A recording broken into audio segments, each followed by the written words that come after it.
What do you think happens with the Ron Paul factor moving forward? We know that Ron Paul is not planning on hotly contesting Florida because he says it's all about delegates. He said that tonight explicitly. Delegates are the name of the game, and it's winner take all in Florida. And so there will be no real reason for him to spend any money there at all. He's moving on to the caucus states. That means that whoever comes out of Florida alive is still going to have to contend with him down the road and with answering whatever demands he's going to make on the basis of his delegates. He doesn't have to be contended with in any way. Ron Paul is a protest candidacy. He does not belong in the serious analysis of what's happening in the Republican primary. He's going to carve out a small percentage of the vote, which, when he stops running, will go either to President Obama or sit at home or then split up to Newt Gingrich or whoever's left. So he's got 600 delegates and the Republican Party says, he's not going to have any serious collection of delegates when you get to the Republican convention. He's going to be ignored. He won't get a speech. He is running in this thing. He's a libertarian running in this thing so that we will talk about him as if something real is happening. He's never going to win anything, and it's just this little parentheses that you put over here and then you watch what the real candidate. Except for the fact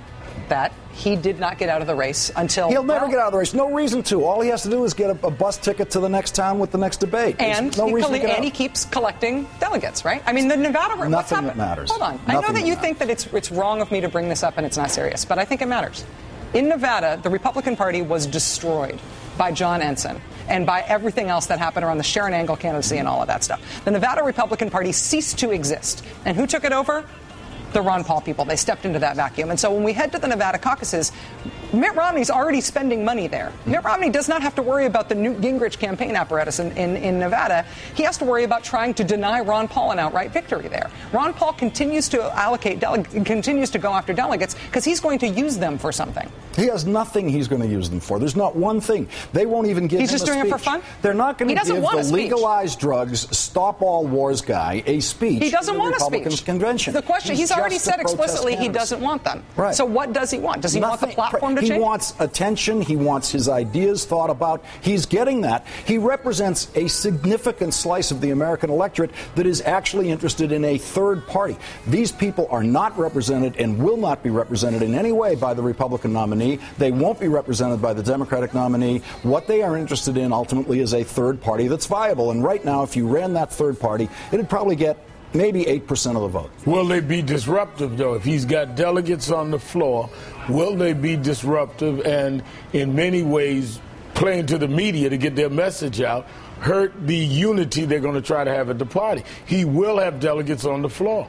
Well, I don't think he's going to do anything to make, in his mind, a mockery of what he has tried to do. He's trying to put together a movement. In his speech tonight, he talked about how many votes he got 4 years ago and how much of a movement. How many he hopes to get 4 years from now. That's right. So he wants to be recognized as somebody who has brought people who are on his issues together, the Fed and get out of wars and the budget and the Constitution and everything else. But how does he do that if they ignore him? Well, that's why he can't go out off the rails. I mean, he has to remain somewhat credible and not become dismissed later on. And that's a high wire act he's doing right now.